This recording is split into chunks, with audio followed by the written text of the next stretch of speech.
The story of Dr. Kildare. Whatsoever house I enter, there will I go for the benefit of the sick. Whatsoever things I see or hear concerning the life of men, I will keep silence thereon, counting such things to be held as sacred trust. I will exercise my art solely for the cure of my people. The story of Dr. Kildare, starring Lou Ayres and Lionel Barrymore. Metro-Goldwyn-Mayer brought you those famous motion pictures. Now this exciting, heartwarming series is heard on radio. In just a moment, the story of Dr. Kildare. But first, your announcer.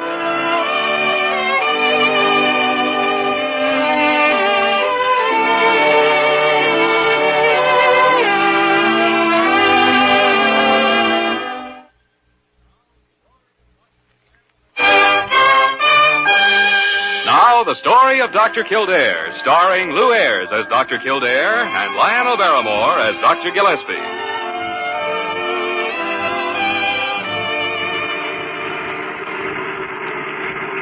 Take a look at the road map in the glove compartment, will you, Dr. G? I think we turn off at a side road soon. Side road? Mm-hmm. You mean there's actually a side road off this wagon trail? I'll admit these desert roads aren't exactly superhighways, but this country doesn't call for four-lane traffic. Come on, get the map out, will you? How can I even read the confounded thing with the wind tearing it out of my hand? All right, I'll stop. Fine vacation I let you talk me into, Jimmy Kildare. Touring the Arizona desert in a convertible. Next thing you know, you'll have me riding a hot rod. Not that this thing isn't hot enough. Oh, I'm sorry, Dr. G, but we'll be out of the heat in another hour or so. We've been 40 miles of the place. If you were a sailor instead of a doctor, you'd be the type that hires a rowboat on leave. I thought this was a vacation. It is, but I do want to see the new sanitarium, and so do you. You know you do. Let's see. Here's the last town we passed through. Uh-huh. We must be about here on the map. Mm-hmm. And here's the turnoff we want. About 6 miles farther, I'd say. Well, let's go. I'm cooked half through. I should be well done by the time we get there. Jimmy, what's the matter with you? I don't know. I just feel a little dizzy. Nauseated. Jimmy, you're sick. Oh, no. It's just the heat, that's all. It is not. Same thing happened to you yesterday when we were coming through the mountains. It wasn't hot up there. All right. It is passing away now. You better let me drive the rest of the way. Oh, no. Go on, slide over. I'll come around.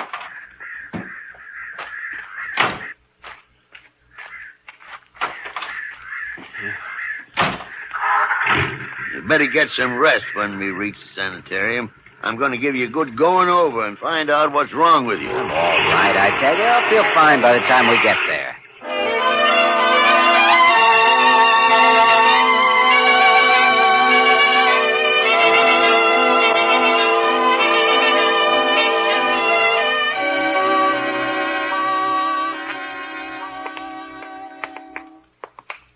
Don't seem to be anybody here, Jimmy. No? Well, it's Sunday, and that explains why the workmen aren't around, but Dr. Simmons should be here. This is his baby. Place is almost complete. Yeah. Looks like it'll be ready for use in another few weeks. Just a matter of general finishing and installing of equipment. Dr. Simmons must be around. Yeah. Hello? Hello? Anybody here? Well, Kildare, Dr. Gillespie. Yeah. Oh, this is a surprise. Hi, Dr. Simmons. Hello, Simmons. Well, what brings you here? Well, theoretically, we're on a vacation. But Kildare's been snooping into your letters to me. Oh. So he brought me here for a cook's tour of the place. Well, he never had a better idea. Now, you're looking fine, Leonard. Just keep going, don't you? Like the old man of the sea. Old man of the sea. You could use a sea around this desert. You wouldn't say that if you'd ever seen one of our flash floods. How are you, Jimmy? Oh, just fine, Dr. Simmons. Famous last words. Just look at him and you can see how fine he is. He's right, Jimmy. You don't look well. Now, don't you start to. I've been working hard, that's all. The trip has been exhausting. Now, were we going to talk about the state of my health, or are you going to show us what we drove 2,000 miles to see? Don't worry. You're going to see every inch of it. Good. Over and over again. This is one dream that I want to share. Come on. When will you be ready for patients? Oh, about 15th of next month. That's when the staff will come in. Complete equipment is stored in those rooms to the left. Just a matter of setting up shop when the glasswork and the windows are finished. Mm-hmm. Yeah, let me show you this. Through here. Well, what do you think? Simmons, I'd say that this is the best solarium I've ever seen. And that goes double for me. It's marvelous, Dr. Simmons. Yeah, the sun is life to a tubercular patient. You wait until this is finished. The glass we're installing has been designed to admit the greatest possible degree of ultraviolet. You'll save a lot of lives here, John. Now, how long can you stay? Oh, 2 or 3 days, if there's a place for us. Well, a couple of the rooms are completed. I wanted to move in as soon as possible. I won't guarantee the meals, though. I can do some pretty grim things to food cooked over a Bunsen burner. Hey, sounds like an interesting diet. You got customers. Good. Dr. Simmons, would you mind showing me to my room now? I think I'd like to take a little nap until this afternoon. Confound it, Jimmy, you are sick. No, I'm just tired, Dr. Just G. being tired doesn't make a man turn white and break into sudden perspiration. After your nap, you're getting a checkup.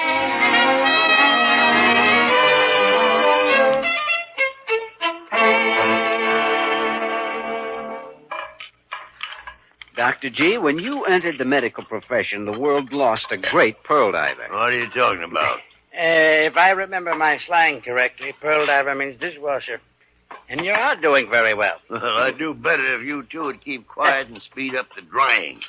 I've got a patient I'm itching to get at. Oh, no, you haven't. I've had a little rest, and I feel fine. Hey, it does look a lot better at that, Leonard. You got a little color. Color. Half your patients you'll treat will have good color, too. That doesn't prove anything. The way I feel proves enough for me. I'm all right. I'm inclined to agree with him. Any man who can survive my recipe for Chilean beans must be in good condition. There you are, Dr. G, overruled. But I promise you that if I ever do need help, you'll get my business. Well, that sounds fair enough, Leonard. At least Kildare is... Dr. Simmons, come quick. You got to come quick right away, please, before it's too late. Oh, Pedro, what's the matter? My little Rosie, she's dying. Senores, excuse me, please. I must take the doctor. No. Calm down, Pedro. These gentlemen are doctors, too. Oh, then you come too, please, senores. Rosie's so sick, she can't hold up her head. She's just laying there behind the house, the poor little thing. Well, it sounds serious, Dr. Simmons. Oh, he's very serious, doctor. Please, my wife stays with her while I come for help. You say she's lying outside the house? Couldn't you carry her inside? How can we carry her, senor? My wife and I, we can lift little Rosie. You can't lift her. Before you get the wrong idea, I'd better explain something. Little Rosie isn't a child. She's Pedro's burro. Burro? See. Dr. Rosie can't help that she's a burro, just like she can help that she's sick. Oh, please, senores, you got to help me. We need her. She carry everything on her back for us. If anything happened to Rosie, then my poor wife, she got to carry everything. Well, it sounds like we really must help her for your wife's sake, if not for Rosie's. I'll go with him and have a look at the animal. Are you serious, Jimmy? Well, why not? The animal is important to him. Might make medical history at that. One stubborn donkey treating another. The subtlety of that last remark is not lost, Dr. G. Where's your place, Pedro? Yeah, only 6 miles, senor. If we run, we'll be there in an hour. Oh, that sounds like great exercise, but you mind if we take my car instead? I don't trust cars. But for Rosie, I go with you. Yeah, you don't know how brave that is, Kildare.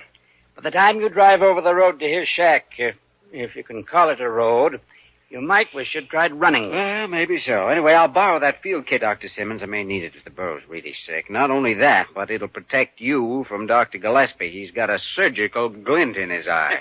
Well, I'll give your regards to Rosie.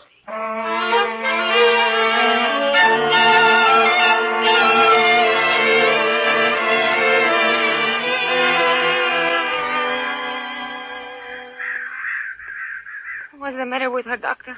Why she don't get up? How old is this animal? Oh, she's only 20. She's young. Young? 20-year-old burro equals the age of a man of 80 or more. She's just tired of working. She was tired of working when she was 2 years old. She's even more tired than Pedro. Well, a shot of vitamin B might help, but this old girl's ready for pasture. I'll give her... Oh, doctor, what's wrong? Why your face gets so white? No. Here, doctor, please let me help you. Thank you, Pedro. Can you get me into your house? Easy. Quick, Maria. You take his all around. See. You got great pain, Doctor. Here, please, just sit down. My stomach, I guess that chili or something didn't go very well with the bumpy ride we had coming out here. Do you want some water, Doctor? Please, I'll be able to drive back as soon as the pain goes away. It'll go in a few minutes.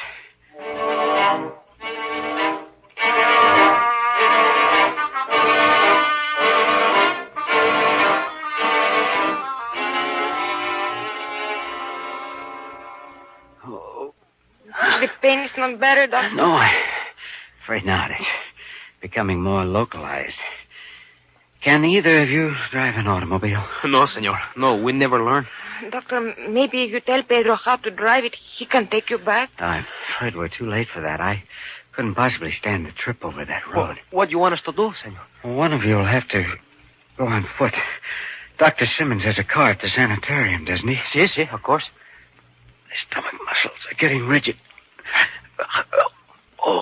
Doctor, why you press your stomach when it brings you such pain? Just making sure of what's wrong with me. Pedro, get Dr. Gillespie from the sanitarium and bring him here as fast as you can. Hurry, Pedro. See, I got once. Oh, Pedro. You better bring that medical kit in from the car before you go. And, Si. tell Dr. Gillespie that I'll have to have surgery in 2 hours at the most. I've got acute appendicitis.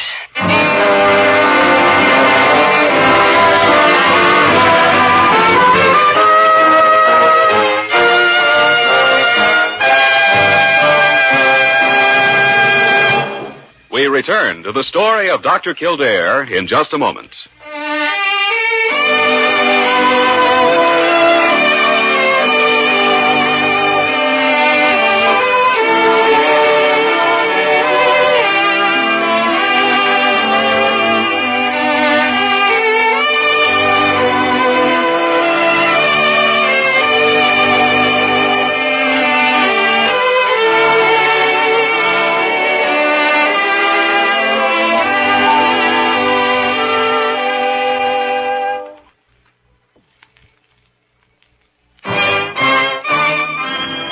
We continue with the story of Dr. Kildare, starring Lou Ayres as Dr. Kildare and Lionel Barrymore as Dr. Gillespie.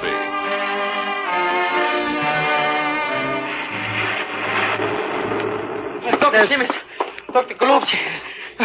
Pedro, you're exhausted. I got to bring you. What's the matter? Why didn't you bring Dr. Kildare? The great pain in his stomach. He said for you to come right away to make the operation. Appendicitis? Si, senor. I knew I should have examined him, the young fool. He had all the symptoms. He couldn't even drive back, senor. I come on foot. Come on, I have my car. We can get to him in 20 minutes. We'll need equipment. The kit he took is complete. Everything we need will be there. Now, as soon as we get... Oh, senor. What's the matter? What are you stopping for? We have to stop, Leonard. Can't you hear that? You mean you want to wait for a rainstorm to pass when Kildare's appendix is liable to burst any minute? This isn't just a rainstorm. It's a flash flood. We can't possibly get through to him. Well, I'm going to get through to him. It's no use, Leonard. Open the door and look out there. Every hollow and gully will be a raging river in less than 2 minutes. Rain is rain. Grab him, Pedro. No, doctor, please, no. Let me go. Leonard, stop. Look out there. Look. It's like a waterfall out there. There's absolutely nothing we can do about it. How long it'll last, John? Storm? Yeah. Probably less than 5 minutes. But after that, 8 or 10 hours before we could even start. Well, he might be all right for that long. No, senor. He said 2 hours at the most, and I leave him more than an hour ago.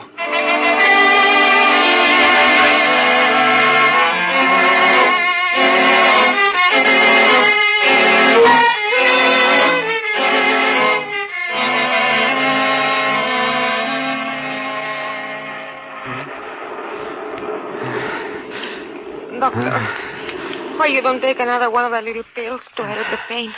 No, if I deaden it too much, go to sleep, I'd be finished. There'd be no chance. Doctor, the storm, I don't know how to say I it. know, Maria. It's a flash flood. I've heard of them. How long before they'll be able to get through? It will be night soon. Not before morning. Marie, how do you light the house at night? We have a lamp, but there's no fuel. No fuel? But I can make a light for you. I have the holy candles. Good. Maria, I've heard that Mexican women have great courage. Is that true? It is our pride, senor. Why do you ask? You know I may die before help arrives. Oh, no, senor doctor. There's only one way to prevent that. Whether or not I do will depend on you being very calm. I will do as you say. I can't live unless my appendix is removed, Maria. I'll have to remove it. Myself. Oh. But I can't do this without your help. But how can you do this? To be operated on, one must be in a deep sleep. No. I can use a local anesthetic. It'll help some. The pain will be very great. And you must not be frightened. Especially, you must not faint. I won't faint. You can depend on me. I've never depended on anyone more.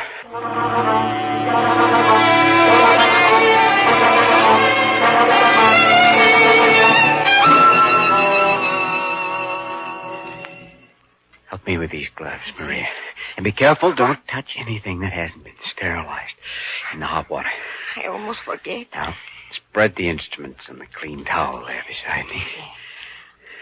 The pain you have seems to be better. Maybe you don't have to go on with it. No. It's the local anesthetic beginning to take hold. You remember the names of the instruments now? See. Scalpel and the forceps. Yes, and those when I call for sutures. See. I won't forget.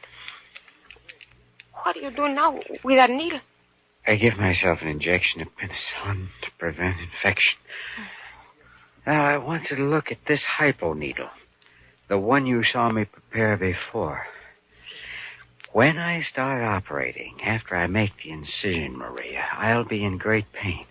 Much worse than what I've had before. You understand that? Doctor. Now, my greatest danger will be fainting. And there's a better than even chance that I will faint. But if that happens, Senor Doctor, what can I do? That's what the needle is for, Maria. It's choramine, a heart stimulant. If I pass out, you must inject me with this needle. Doctor, I have never done anything like this before. I don't know how to do it. I know, but don't be afraid of it. Just jab it into my arm. Sink it in good. Push the plunger until it's empty. Oh, but I'm afraid I might hurt you. If I pass out and you don't do it, I will never regain consciousness. This is the one thing I must leave completely up to you, Maria.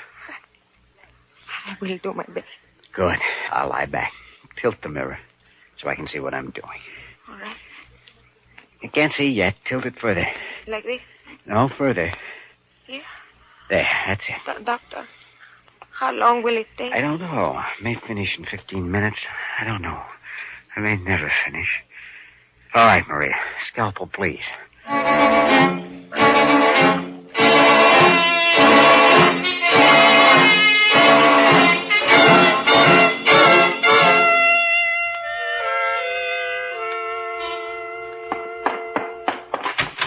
Gillespie. Oh, Simmons, how about it? Did you get the call through? Yes, the lines weren't damaged, luckily.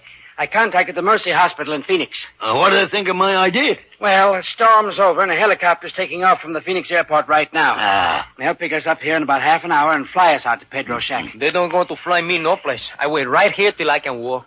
Half an hour. I hope Jimmy's all right until we get there.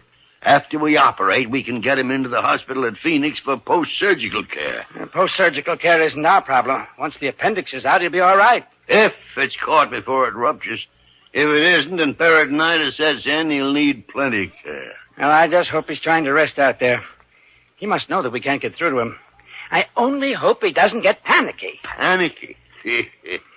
You don't know Jimmy Kildare like I do. Whatever we find there, it won't be panic. Say, Doc, though, can a helicopter make a night landing? They've got spotlights. They can land any place.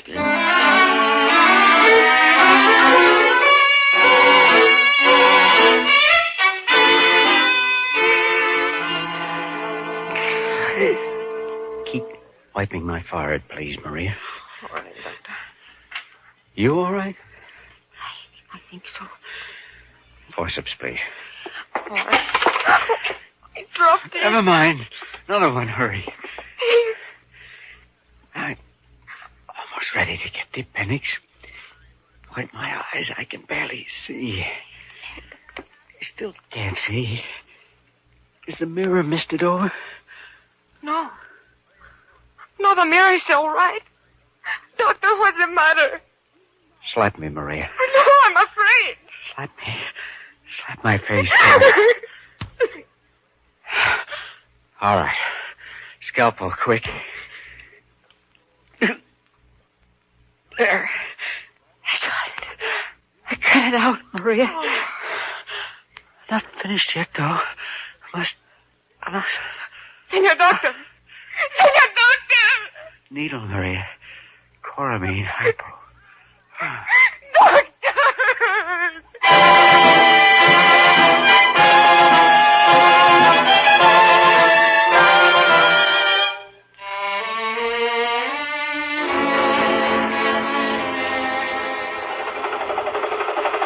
Lights just picked up a shack down there, sir. See it? Yes, that's the place, pilot. You can land all right. Cinch. Our altitude's only 200 feet, and it's all flat down there. Here we go.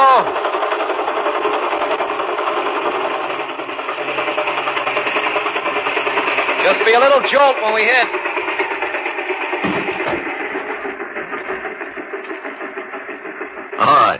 All right, we're down. Let us out. Just lift that latch, Doc. I'll cut the motor. There's Pedro's wife. Just open the shack door. Senores, you come like angels. How's Dr. Kildare? Where is he? Inside. Yeah. Jimmy, boy. Dr. G. Are you all right, Kildare? Fine. Fine, but only word he knows. Well, just hold tight till we're ready, Jimmy. We'll have that appendix out in a minute. Too late, Dr. G. It's already out. What? And that piece of gauze by the table. But you couldn't. It's impossible. Oh, I'm not the first. Doctors have done it before. Yeah, in an operating room under ideal conditions will help, but not alone in a place like this. I had no choice, Dr. Gillespie. And I had Maria's help. Well, he should have waited. It was an idiotic thing to try. I don't know if it was or not, Dr. Gillespie. Come take a look at this appendix. The great horn spoon. It's a good thing you did take it out, Jimmy. Another minute could have been too long. Yeah, but he wouldn't let me check him over this morning. Oh, no. He winds up out here doing it himself. By the way, Dr. Kildare, how's the other donkey you came out to see? Oh, he's old, ready for pasture. Just like you, Dr. G. No, is that so? I'm going to buy Pedro and Maria a new burro. Maria made him mighty brave and efficient nurse when the chips were down. My arm's still sore where she gave me a coramine injection. Doctor, you say stick you hard. So when you faint, I close my eyes and I stick. I'd like to close my eyes and stick 'em too. Oh, I'll bet you would. It'd make you happy. Happy? Jimmy, it'd make me feel like a kid again. A kid playing pin the tail on a donkey.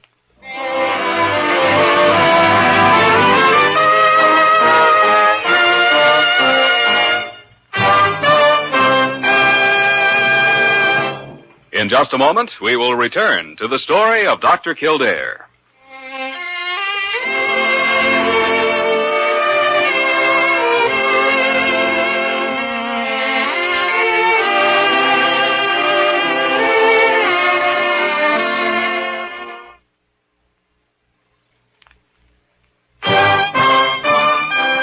And now, once again, the story of Dr. Kildare, starring Lou Ayres as Dr. Kildare and Lionel Barrymore as Dr. Gillespie.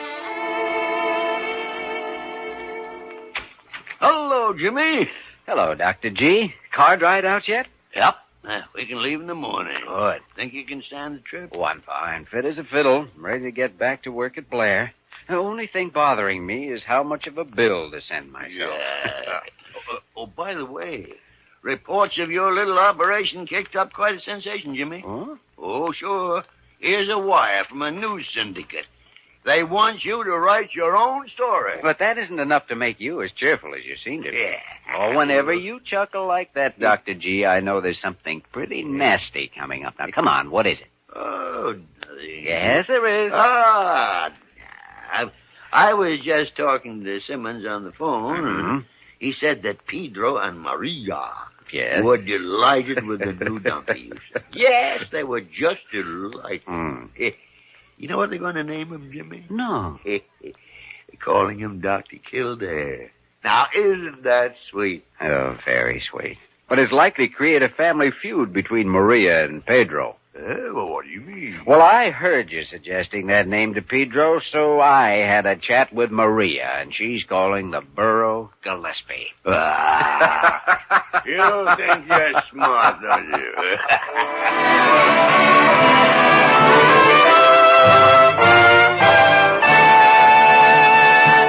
You have just heard the story of Dr. Kildare, starring Lou Ayres and Lionel Barrymore. This program was written by Joel Murcott and directed by Joe Bigelow. Original music was composed and conducted by Walter Schumann. Supporting cast included Lillian Baeff, Anthony Barrett, and Wilms Herbert. Dick Joy speaking.